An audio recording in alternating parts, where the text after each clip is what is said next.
La chronique cinéma vous est présentée par le magazine Studio Ciné Live. Bonjour à toutes, bonjour à tous, bienvenue dans cette chronique cinéma qui, je l'espère, chaque semaine vous donne envie de sortir et d'aller au cinéma.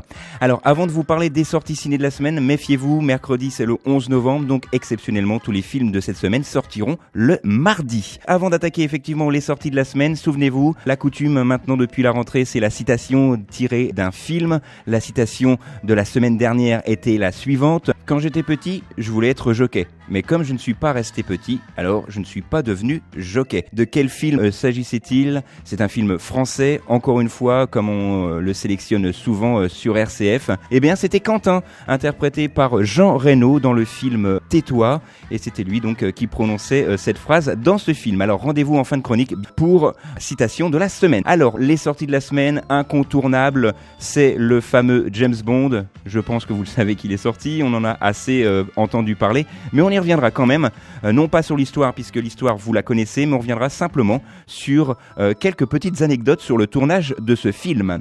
Alors pour moi, ma sélection cette semaine, c'est un film français pour commencer, Ange et Gabriel, avec notamment Isabelle Carré, Patrick Bruel, et à savoir, petite parenthèse, que Patrick Bruel est actuellement en tournage pour l'adaptation d'un livre à succès, Le Sac de billes, qui sera au cinéma l'année prochaine, et donc il fera partie du casting de ce film tiré du livre du même nom, Un sac de billes. Mais pour l'heure, Ange et Gabriel nous raconte ici l'histoire donc de Gabriel qui élève seule sa fille Claire, et à 17 ans, celle-ci est enceinte de Simon qui refuse de se voir imposer ce bébé.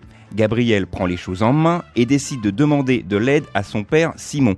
Elle débarque donc dans son bureau et elle va lui apprendre que ce dernier est père d'un enfant qu'il n'a jamais reconnu, et il va s'improviser papa et également grand-père, tout ça dans le même film. Alors cette histoire vous dit peut-être quelque chose, et vous avez tout à fait raison, puisque Ange et Gabriel est l'adaptation cinématographique d'une pièce de théâtre qui s'intitulait L'éveil du chameau, mise en scène par Muriel Melgan, et c'est vraiment une très très belle adaptation cinématographique de cette pièce de théâtre. Et d'ailleurs, Patrick Bruel n'en est pas à son premier essai, puisque, souvenez-vous, le prénom sorti en 2012 était également l'adaptation d'une pièce de théâtre.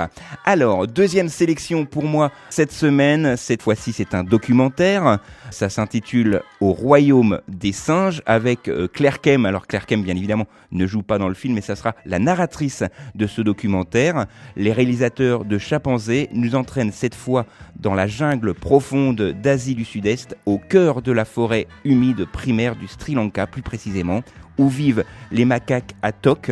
Et dans cette tribu, si on peut appeler ça comme cela, une hiérarchie sociale des plus strictes est mise en place et la vie peut s'avérer belle, la nourriture abondante et la sécurité assurée, si tant est que l'on soit né au bon endroit et à la bonne échelle sociale. Alors, vous allez le voir, c'est formidablement fait. Ce film a quand même nécessité près de 3 ans de tournage, 1000 jours, au cœur de l'ancienne capitale du Sri Lanka, qui a été utilisée comme décor en raison de son site historique. Et c'est vraiment, franchement, un très très beau film, ne serait-ce que pour déjà le documentaire, mais également pour les belles images qu'il nous procure. Je vous rappelle encore une fois le titre de ce documentaire. Royaume des singes est le 10e film portant le label Disney Nature et le 3e à raconter la vie des singes, puisqu'en 2010, nous avons pu découvrir les orang-outans et en 2012, je vous le disais en début, le fameux destin des chimpanzés.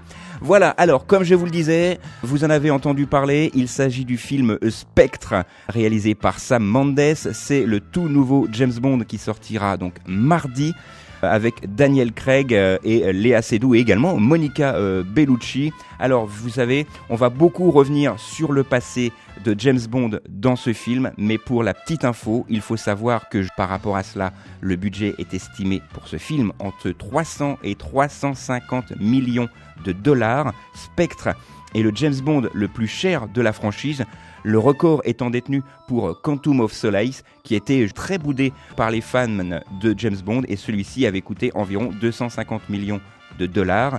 Pour la petite info, rassurez-vous, on ne va pas spolier le film, mais Daniel Craig ne sera pas remplacé tout de suite dans le rôle de James Bond. En effet, l'acteur a annoncé avoir signé un contrat pour un 5e épisode. Il a aussi expliqué continuer l'aventure tant qu'il s'en sentira physiquement capable. Également, ça c'est vraiment pour les fans de James Bond pur et dur et également pour les fans de voitures. Spectre est le deuxième film de la franchise à proposer une scène de course-poursuite entre une Jaguar et une Aston Martin, puisque la première fois c'était dans Meurt un autre jour, mais ça c'était il y a déjà 13 ans.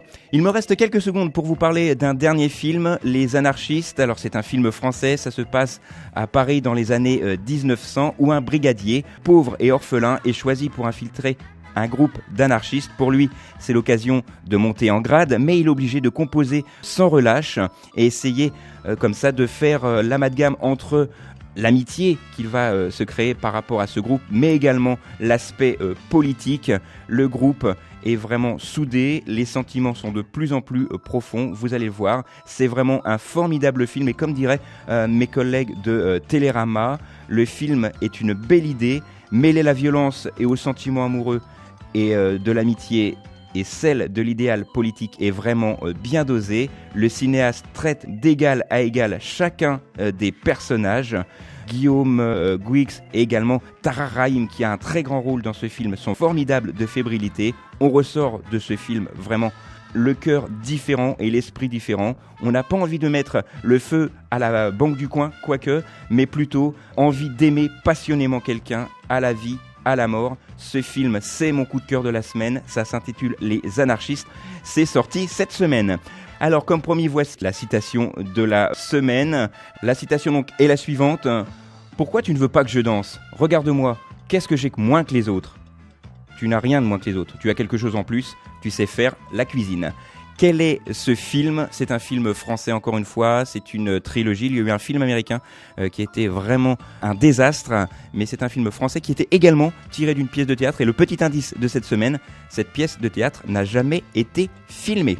Voilà, c'est tout pour cette semaine. On se retrouve la semaine prochaine, même endroit, même heure. D'ici là, sortez, allez au ciné. Et tant que vous êtes au ciné, au moins, vous n'êtes pas devant la télé. La chronique cinéma vous a été présentée par le magazine Studio Ciné Live. Studio Ciné Live, c'est chaque mois toute l'actualité du cinéma.